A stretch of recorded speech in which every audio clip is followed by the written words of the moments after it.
What you're looking for, you can find it here on the Hope TV. What you're looking for, what you're looking for, you can find it here on the Hope TV. What you're looking for, whoa, welcome to the Hope TV.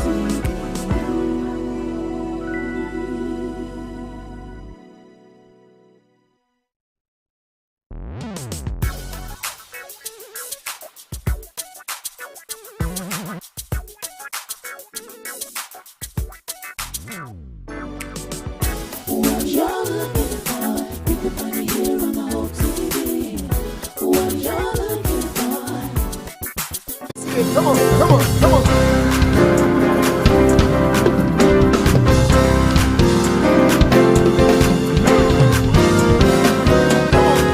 Let's sing it. Say, I know that we will never part. Oh, how I thank you from my heart. Let's sing abundantly. He keeps making a way for me. Making a way for me. Press down, say, press down, shake it together and run it over. Everybody say, Jesus fade away. Open many doors. He made a way for me. Let's go to the top. I need all the first sinners to sing. Come on, I know that we will never part. Oh, how I thank him. Oh, I thank you for my heart. Blessings abundantly.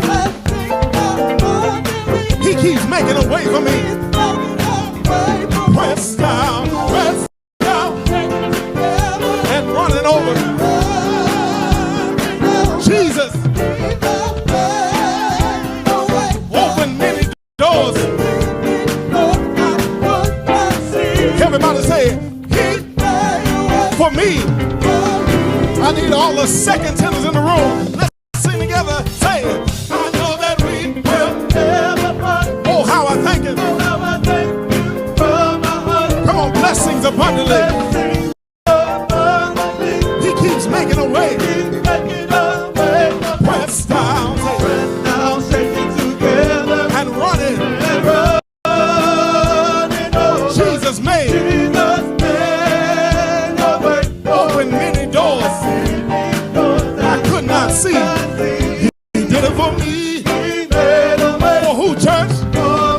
All right, here we go. All the baritone and the bass. Come on, Shelby. I know that we will. Say it again. Come on, blessings abundantly. He keeps making a way. Press down, say, and run it. Jesus, open many doors I could not see. He did it for me. For me, come on. Let's put it together, everybody.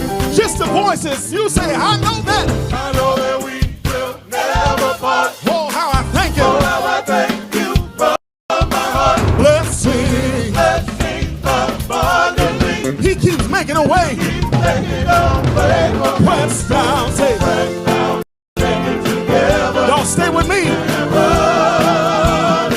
Come on.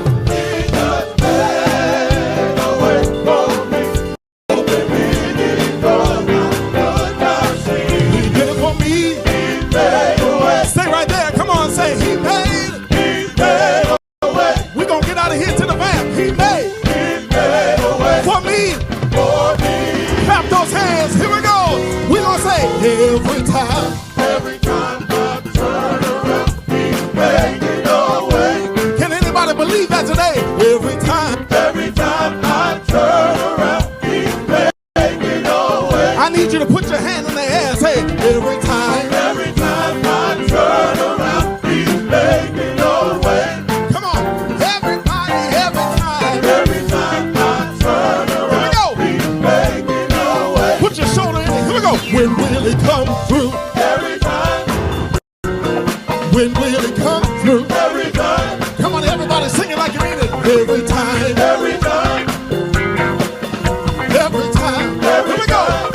every time. Every time I turn, He's making a way.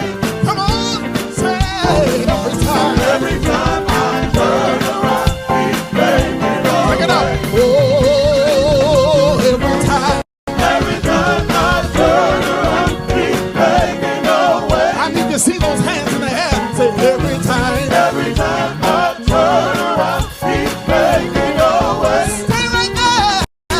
Say every time. Every time I turn around, He's making a way. I need those that love old school gospel music to sing every time. Every time I turn around, He's making a way. Here we go. Let me see those shoulders. When will it come through? Every time, When will it come through? every time, Let me see you move. When will it come through? every time, That's a question and an answer. When will it? every time, Come on, say oh, every time.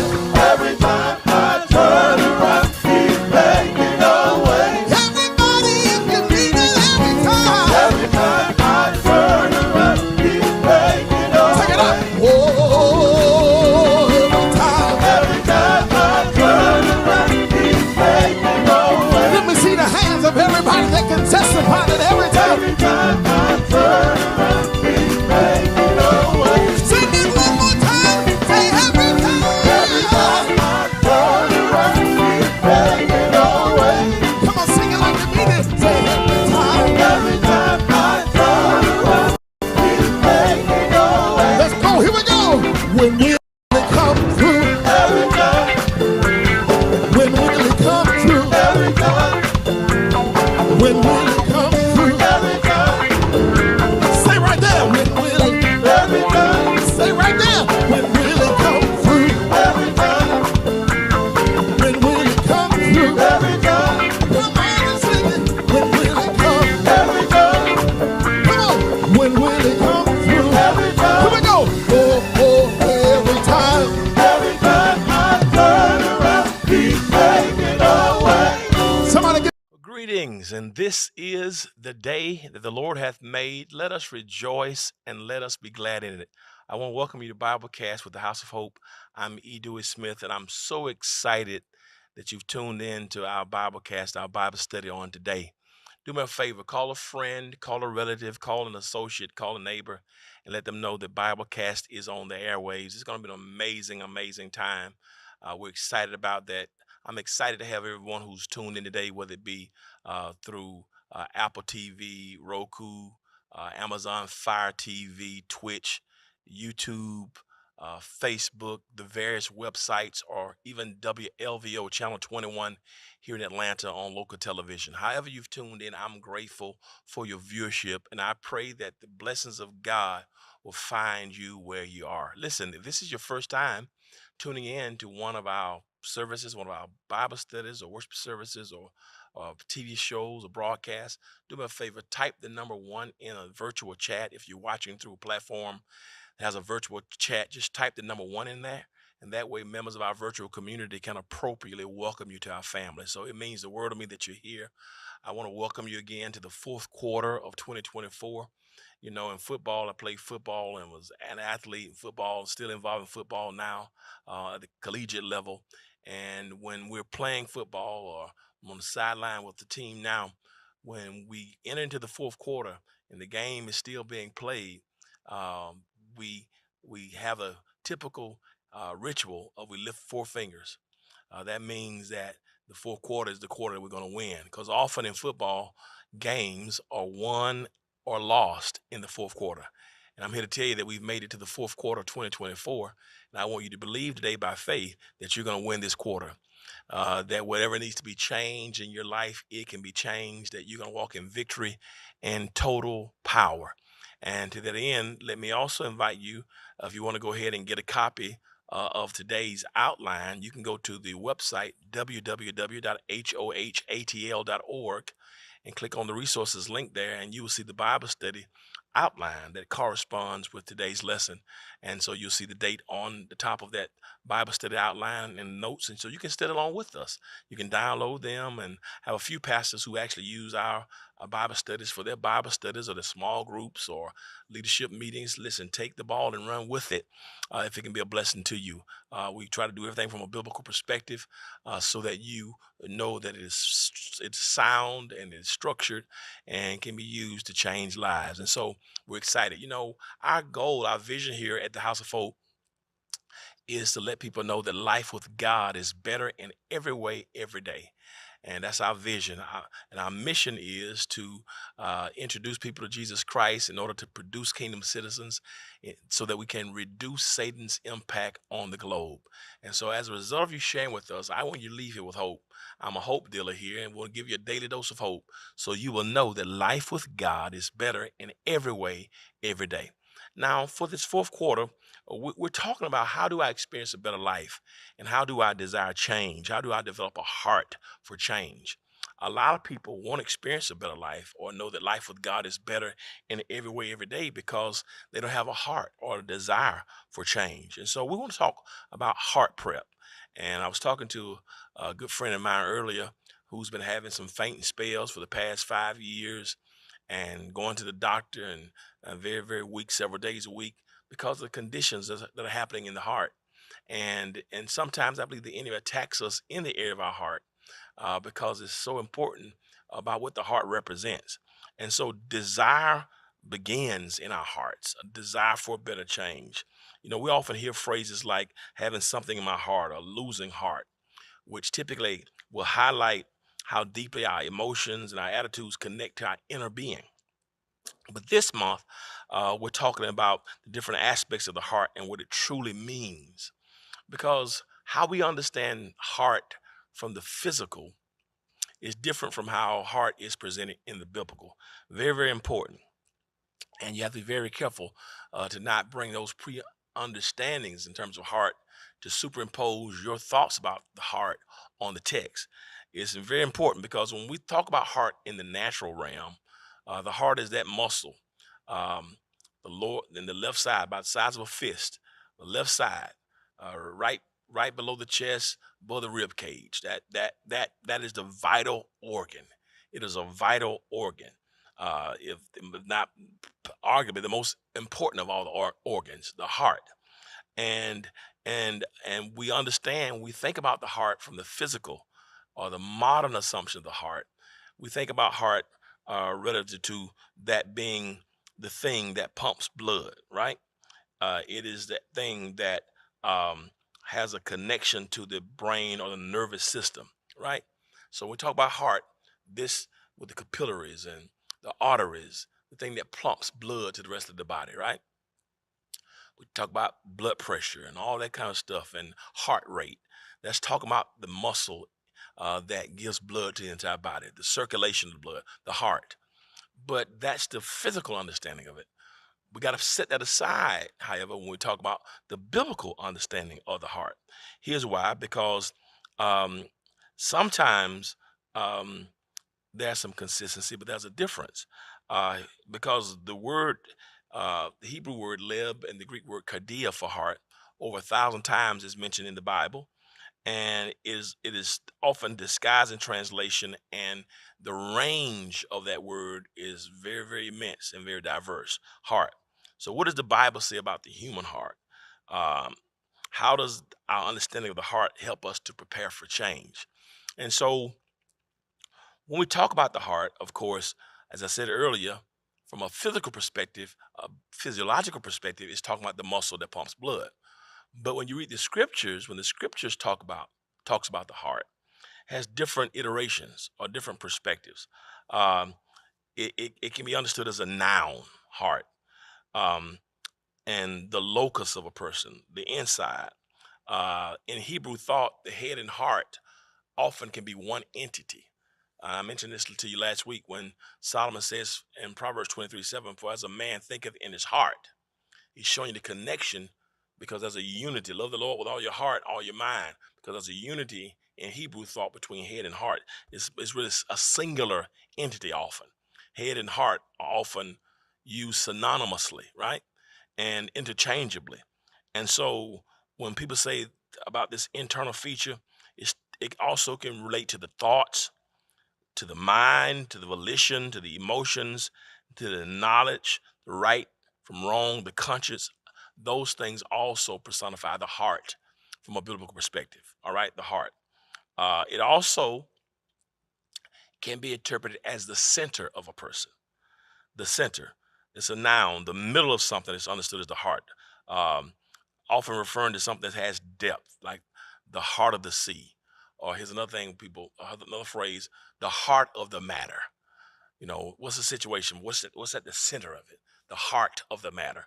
That's not talking about, in that case, the physical heart, but what is it? What is at the very center of it? What is the depth of it, right?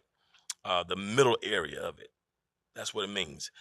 It's also heart, as I said earlier, is the hollow muscular organ that pumps blood through the body. I said to you earlier, heart. It's also used as a noun to refer to the innermost being, the heart. And I love the Lord with my heart. It's the innermost part of a person, with emphasis being placed on wisdom and truth. When somebody says, I love you with my heart. What does that mean? Well, they're not saying I love you with my physical heart, because the physical heart doesn't love. It's a picture of the core, the innermost part. Love the Lord with all your heart. That's not talking about the muscle that pumps blood. That's the innermost part. Here's another word, the core of who you are, the inner being. All right. And so the inside of a person, right? That's the region, something of the inside, something at the core of a person. So these things are all used to describe the heart. So when we talk about having a heart of change, to desire that life with God become better in every way, every day, having a heart for it, that's not talking about the physical heart that pumps blood. That's not what we're talking about.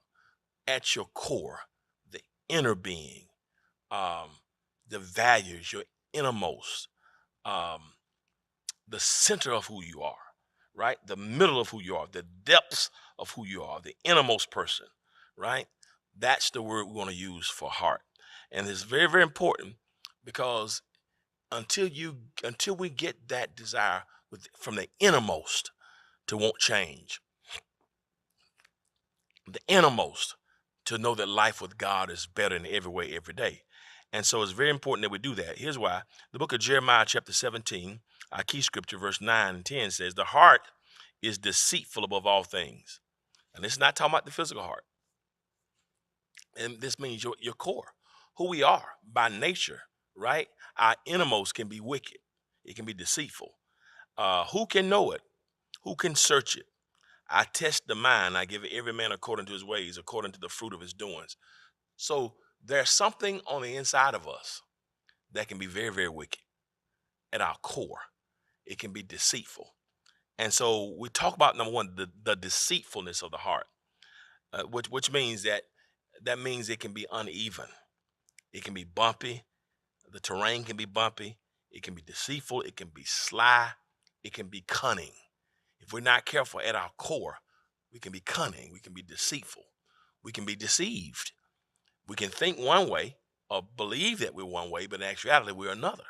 And so the inside of us, what's really on the inside of you, that's where the change has to come from. The heart is the internal feature, right? And it deals with the inclination, the inner self, the disposition, determination, the courage, the will, the intention, the consideration, the reason, and so that word leb in Hebrew, it's used over 581 times in Hebrew thought, and very, very important. So one's inner self can be deceitful. One's inclination, one's disposition, one's determination, one's courage, one's will, one's intention, one's attention. Those things can be deceitful, right? And it is described as being deceitful, indicating that if you're not careful, if we're not careful, something on the inside of us can lead us astray. It can misguide us. It can create a false sense of reality. That can be a hierarchy of deceitfulness, right? And the heart can be desperately wicked. It can be incurably sick. The core, at your very base, it can be affected by external and sociological factors that change who the person is on the inside.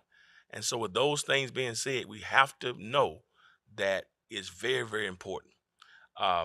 This is what Solomon said in Proverbs 28:26. Those who trust in themselves are fools, but those who walk in wisdom are kept safe. That's Proverbs 28:26. Talking about trusting on the inside of yourself, at your core, at our core.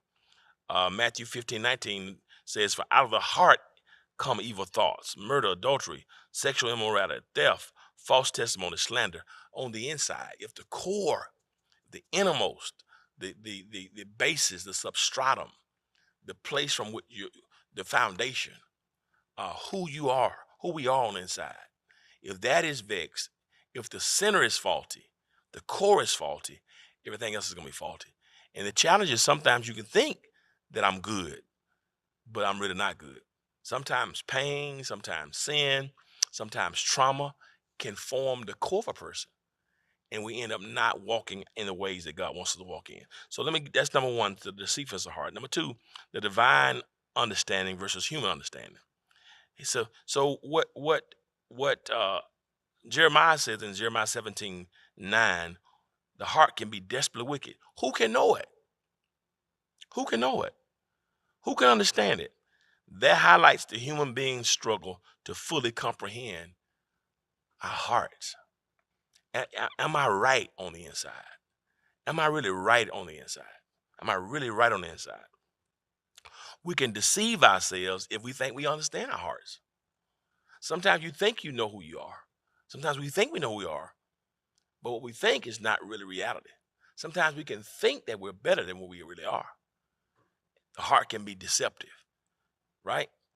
Who can really know it? Our emotions, our desires, our thoughts can be intricate and sometimes contradictory. The heart, the core. Who are we at the core, the center, the innermost? And when the area of the emotions, the desires, the thoughts, it can be very intricate and it can be contradictory. In other words, we can say one thing, right? And yet another be going on the inside of us. It can be very, very contradictory. So what we have to understand is, and sometimes we say, I got a good heart. Are you sure? Because the truth of the matter is, Jeremiah says, nobody can know it. He says, and God says, I, the Lord, search it and I test it, even to give every man according to his ways, according to the fruit of his doing. So you don't know your heart. Sometimes we say, and I've said it too, I got a good heart. Are you sure? Are you sure you got a good heart? What do you mean, I got a good heart, or my heart is right? Are you sure about that? Are you sure? Are you sure your heart is right? Who told you your heart is right? Because sometimes what you think is happening on the inside is not that. And so what Jeremiah says, only God really can know it. So we really have to ask God, show me if my heart is right.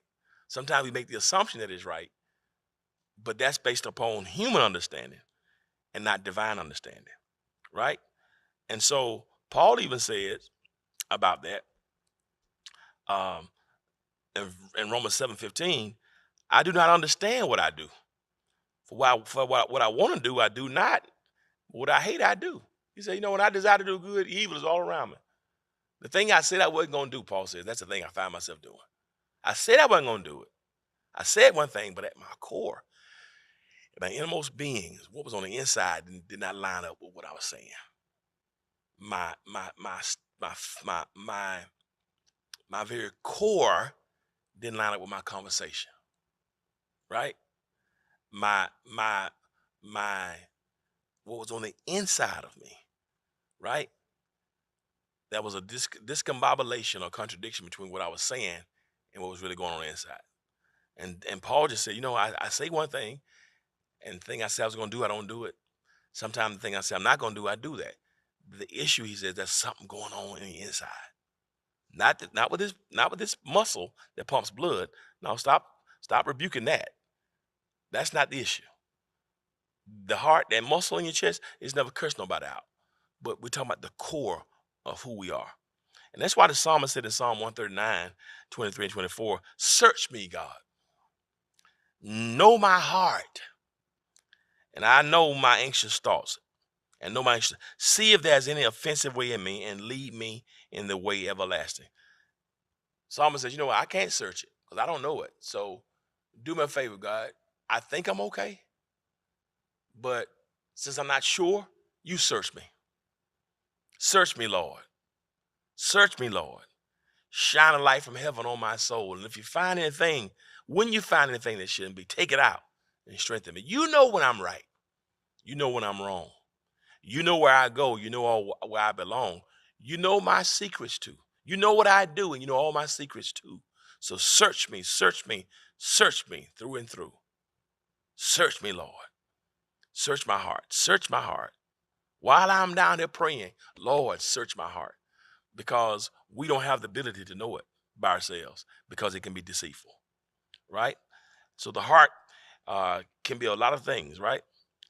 It can be avaricious, according to Matthew 6:19-21. Heart can be lustful, according to Matthew 5:28. The heart can be arrogant, according to Isaiah 9:9. The heart can be impious, according to Acts 7:51. The heart can be perverse, according to Psalm 101:4. So the heart can be all of these things at the core. And that's why we have to ask God, God, search me at my core, at my innermost. So if there's something wrong in my core, Lord, I need you to help me to get. And that's why David in Psalm 51, after he had taken Bathsheba, who was married to Uriah, and he had this man Uriah, who was one of his soldiers in his army. David saw his wife taking a bath while Uriah in the army was at battle. And David really committed monarchical privileges or rape culture. He had his soldiers to bring Bathsheba to him, and he impregnated her and then tried to cover it up, right? By having her husband brought home from the war in 1 Samuel 13, tried to cover up his mess.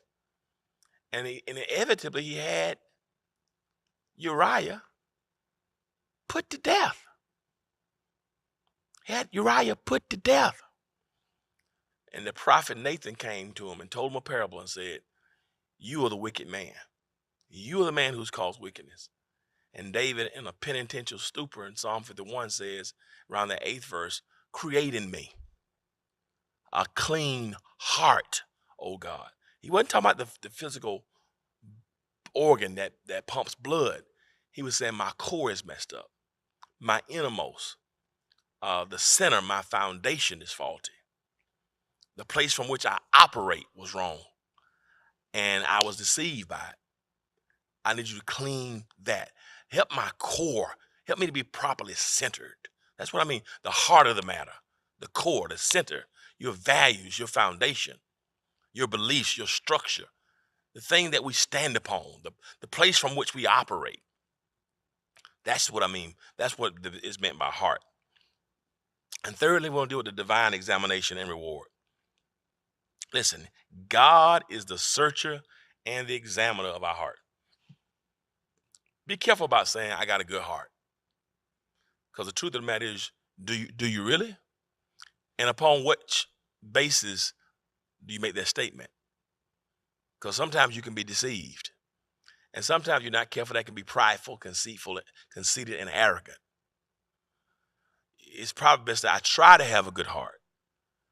But don't put too much confidence in your assessment of your heart. Because the heart can be deceitful. It can be wicked. And it can be very, very, it can be very, very concealed. And it can be very, very cunning. So we have to ask God to be the searcher and the examiner of our heart. His omniscience and God's ability to see beyond the surface, he sees our true motivations. See, sometimes people do things in public and it looks like it came from a good place, but the motives are wrong. The motivation, the intentions. Just because people do a good deed, don't mistake a person doing a good deed to mean that person has a good heart. Sometimes people do good deeds for the wrong motives. Sometimes people will do a good deed because they want credit, they want to be pumped up, and so you have to be careful that the intentions and the heart and the beliefs and the reasons. What is your why? Your why. Why do you do that? Why do you operate from that perspective? Why do we operate it? So here's God's omniscience. That means God's all-knowingness. God's omniscient, all-seeing, all-knowing. And that's why he's able to see beyond the surface actions and see the true motivation behind them that provides divine equality. Listen, the promise of reward according to conduct underlies the importance of living righteously, right? The promise of reward, if my heart is right. And that's the thing even about David. David is called a man after God's own heart. But although he was a man after God's own heart, he had to pray, creating me a clean heart. How does a man after God's own heart have to pray, God created me a clean heart? You know why? Because at David's core, right? At his core, he wanted to have a clean heart. At his core, he wanted to have the heart. He was trying to get the heart of God, but because the heart is deceitfully wicked. That's why you and I have to be careful about saying, my heart is right. I got a good heart. You don't know that. So it's best to say, I want to have a good heart. I try to have a good heart. I pray my heart is right. But never become so confident in your assessment about the condition of your heart because it can be wicked. Right? 1 Samuel 16, it says, but the Lord said unto Samuel, do not look at the appearance of the height, for I rejected him. Listen, for the Lord does not look at the things people look at. People look at the outward appearance, but the Lord looks at the heart. I was talking about one of Jesse's sons that David was considering, was he going to be the next king of Israel? And he was a very nice looking fella. And God said, no, David, Samuel, you're looking at how he looks, and his looks make you think that he's monarchical. He looks the part. You're looking at his physical countenance, his structure. Just because somebody is good looking on the outside, externally, does not mean that they're good on the inside. You can be beautiful externally, but be as rotten as dead man's bones in the core of who you are. Right? Galatians 6:7, do not be deceived. God cannot be mocked. A man sows what he reaps. Whatever he sows to please the flesh, from the flesh he will reap destruction. Whatever he sows from the spirit, please the spirit, from the spirit he will reap. So we have to ask ourselves, am I operating from a posture of the heart? Very, very important. So we must identify areas in the heart. And the question we have to ask ourselves, very, very important question, that we have to ask ourselves, am I operating from a place, from a heart that honors and pleases God? Proverbs 23:7 says, for as a man thinketh in his heart, so is he. Again, in Hebrew thought, Solomon was trying to show the connection between heart and mind, that is one entity. But the truth of the matter is, the heart is the foundation and the source. So we have to identify, we can't even be saved without understanding the heart. If you confess with your mouth and believe in your heart. And so really in a real sense, what Solomon is saying, as a person thinks in their heart, so is he. Please remember though, physiologically speaking, the heart does not think. All thinking comes from the cerebrum. And so really what he's saying is that my mind and my heart will determine what my actions are. And the heart refers to the core of who we are. So we have to ask ourselves these questions. Lord, what areas in my heart that could be hardened or resistant to change? Is there anything in me that needs to be changed? Is my heart postured toward God? Have I asked God to take out a stony heart, that stony, resistant, cold heart, as we talked about last week, to put in a heart of flesh? And so as you're watching today, if you really desire change, it can't be just wishful thinking. It's got to come from the inside. And until you and I are really ready to say, God, search me, and bring the change from the interior to the exterior, from the inside to the outside. Your heart, who you are, can be hurt. It can be bruised. We say, my heart is broken. That's not, I told you this last thing, that's not talking about the muscle. That means your core, your innermost. It's possible to be crushed at your core because of what somebody did to you. And you can become hardened, and we can become hardened. But the blessings of this is the Lord is able to bring you healing and redemption. Ask God, I want to change. But change does not begin on the outside. It's got to begin in you and I. So in the words of David, create in us, God, clean hearts and renew within us the right spirit. My friend, if you're watching today, you can ask him today to come into your heart and save you. And Jesus Christ is our Savior. He's a heart fixer. We call him a mind regulator. And if you want to accept Jesus in your heart today, that's where it starts. All change starts. If any man be in Christ, if any woman be in Christ, he or she is a new creature. Old things are passed away and all things have become new. And so today, if you want to accept Christ, you can be saved. You can accept Christ today. I want you to text the word salvation to the number 678-201-1351. And today you can begin to walk in a new relationship with Christ. Or maybe you don't have a church home. Whether you're in Atlanta, Alaska, Decatur, or Dubai, it does not matter. We'd love to have you as a part of our ministry here, whether you live in Atlanta or not. You can be connected to us and be a part. I would love to serve as your servant leader and lead servant. If that's you, I'd love to be your pastor.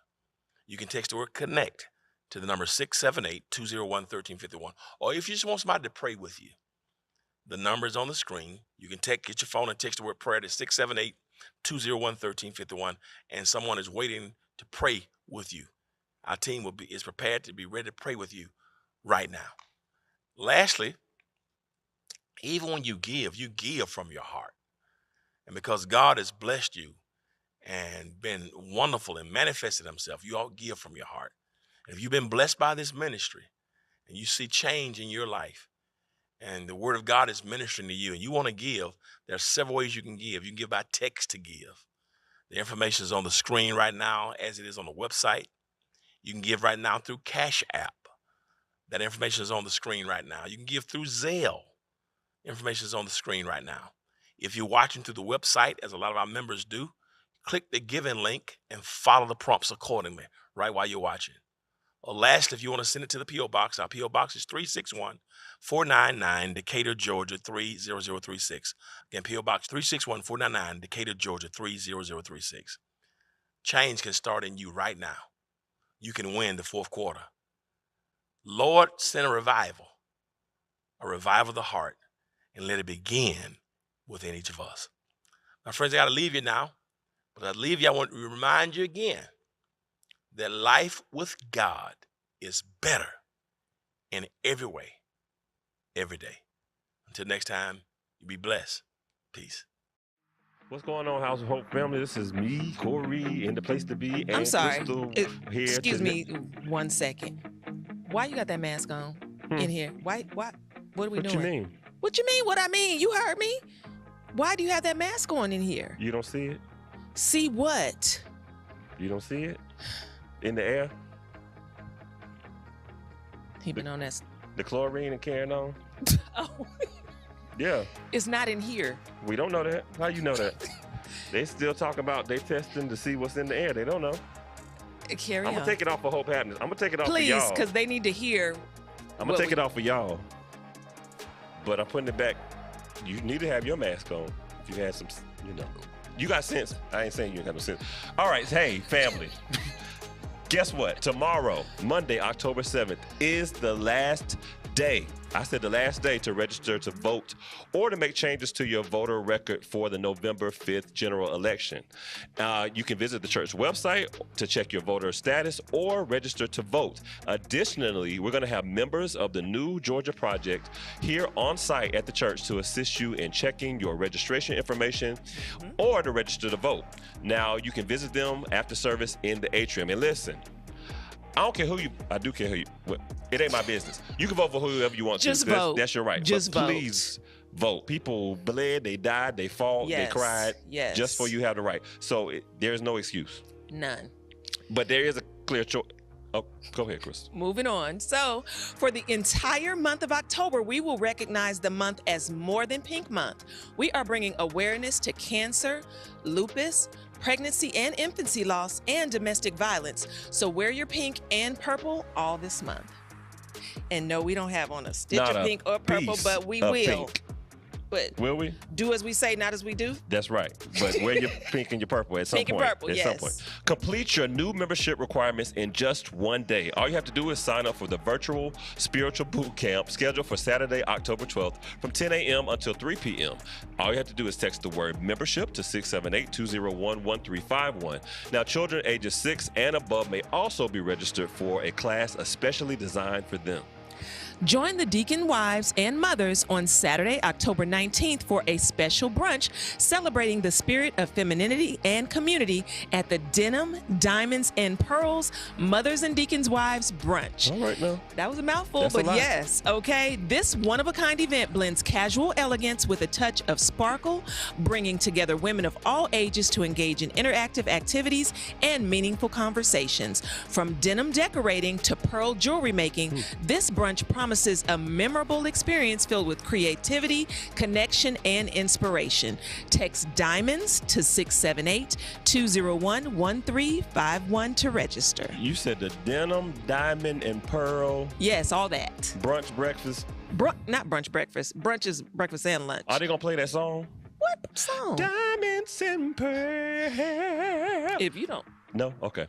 A baptism will be held on Wednesday, October 16th in the atrium at 7 p.m. Now, if you want to be baptized, just text the word baptism to 678-201-1351. Yes, and join Hope Youth Now for the return of our annual Harvest Festival on Wednesday, October 30th from 6 p.m. to 9 p.m. For this in-person activity, children may wear their costumes while having fun and receiving loads of treats. So to register, just text HARVEST to 678-201-1351. Who are you going to be this year? I'm not sure. Last year, she was, what was it, Batwoman? Batwoman. She was Batwoman. Had a cape and everything. She did. She participated. Yes, I did.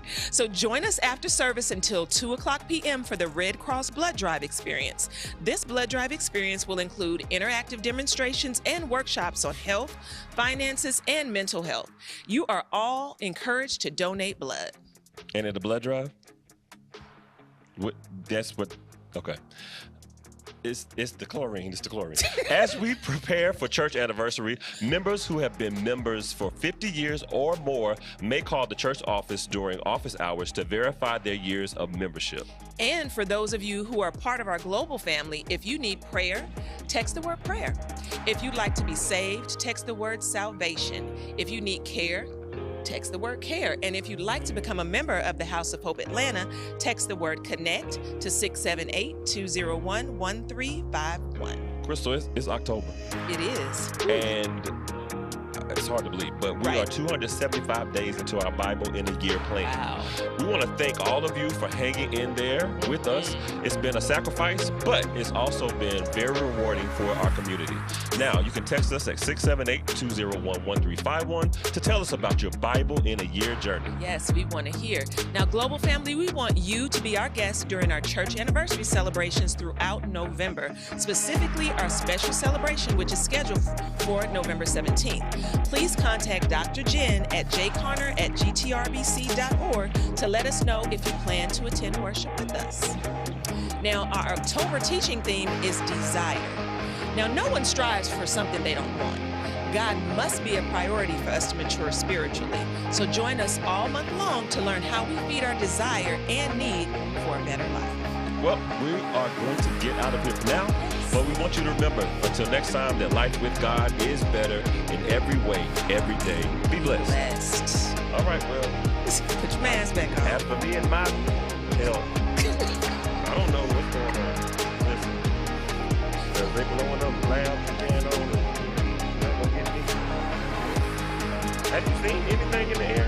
No, I have not. But I haven't don't either. live that way, so But they said it was going everywhere. I haven't seen it. No. Well, y'all be safe out here. Be safe. We don't for know real. what's going on. There's a lot of craziness happening. Right now, That's why you so. got to vote. That's another reason you need to vote. I know that the voting don't have nothing technically to do with the biolab, explosion, Blowing up, yeah. but you need to vote for people that's gonna handle things. Yeah. I ain't gonna tell you who to vote for. But I can sure tell you who you don't need to vote for. All right, we're going to Bye. church. Y'all be good.